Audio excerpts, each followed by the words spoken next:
Why did you decide to go public via SPAC, and with Chamath Palihapitiya's vehicle in particular, a certainly controversial figure in Silicon Valley?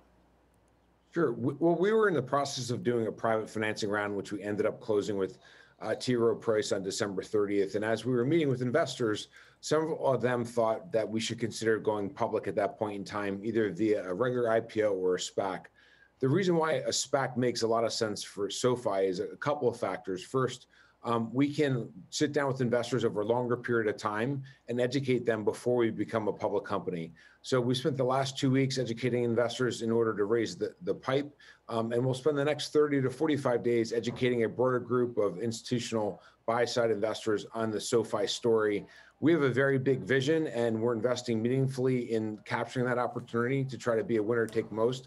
And it's important investors understand the magnitude of the investments we've made, the benefits, and what will happen over the next 10 years. The second reason why it's beneficial for us is deal certainty. We're a consumer finance brand, and a regular way IPO doesn't have the same level of deal certainty as a PIPE and a SPAC. We closed a significant amount of incremental capital in the SPAC process, $1.2 billion of additional PIPE proceeds on top of the $370 million. So that pipe is closed and will fund when we actually do the de-SPACing process. So much more deal certainty than a regular IPO.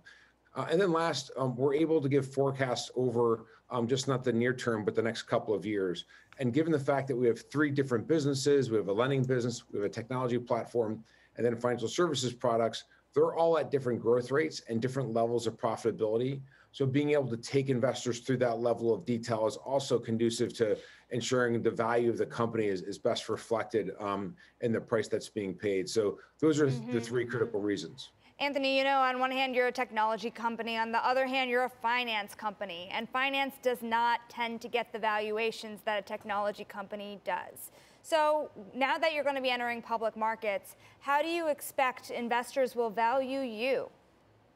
Yeah, I mean, having been a sell-side research analyst and then a banker covering the internet space broadly defined, I have found that the valuations of companies is highly correlated with a return measurement. In some cases, it's return on invested capital, and others, it's return on equity.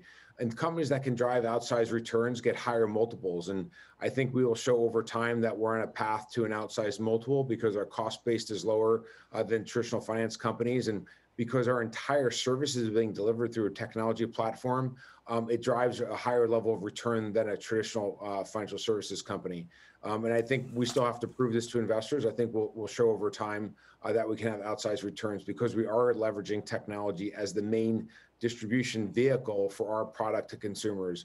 We're one of the only places that I know of that has a complete comprehensive set of products across borrow, save, spend, invest, and protect on a mobile platform.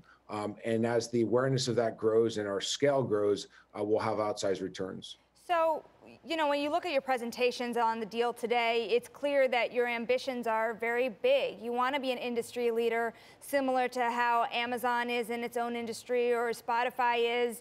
Who are you going after?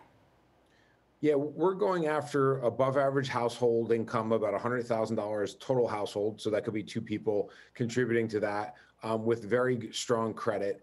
That's our core target. We are expanding beyond that as we launch products that are more mainstream like SoFi Money and SoFi Invest. But our core target remains a higher earner with very strong credit that we call high earners not well served. The financial services world has really left this group of people behind as big banks and financial institutions have optimized what businesses they're in based on return on equity goals as opposed to what members really need. And our value proposition is quite simple. We want to be there for every one of the major financial decisions someone makes in their lives, because if we're not and they make a mistake on how they decide to fund their college education, or they overpay for a home, or they don't invest in their 20s, it'll be really hard for them to catch up. We need to be there for every one of those decisions in order to help them get their money right. We can't just do borrowing and we can't just do investing. And so our goal is to have a comprehensive one-stop shop. So we're there for all the major decisions you'll make in your financial life and all the day-to-day decisions as well. And that's a very ambitious strategy. And I do agree with you. It's very similar to the broad-based approach that Amazon took. And we similarly are doing it on one technology platform. And we also have an enterprise offering as we expose that technology platform to other companies in the sector. Now, Anthony, SoFi obviously has a very unique outlook into the health of American consumers, and we see the economy and business undergoing so many major transitions at the same time that vaccines are rolling out slowly, stimulus rolling out slowly, but still millions of people have lost their jobs. Work is shifting, remote work, we're going to be doing more of it. What is your outlook on the health of American consumers for 2021? Yeah, there's a lot of uncertainty out there. I mean, the global pandemic has had a devastating effect on many people. For the first time in their lives, their financial success or financial income has gone to zero at no fault of their own. Given the fact that we have such a diverse portfolio of products now in lending, we have home loans, unsecured personal loans. We also have in-school college loans.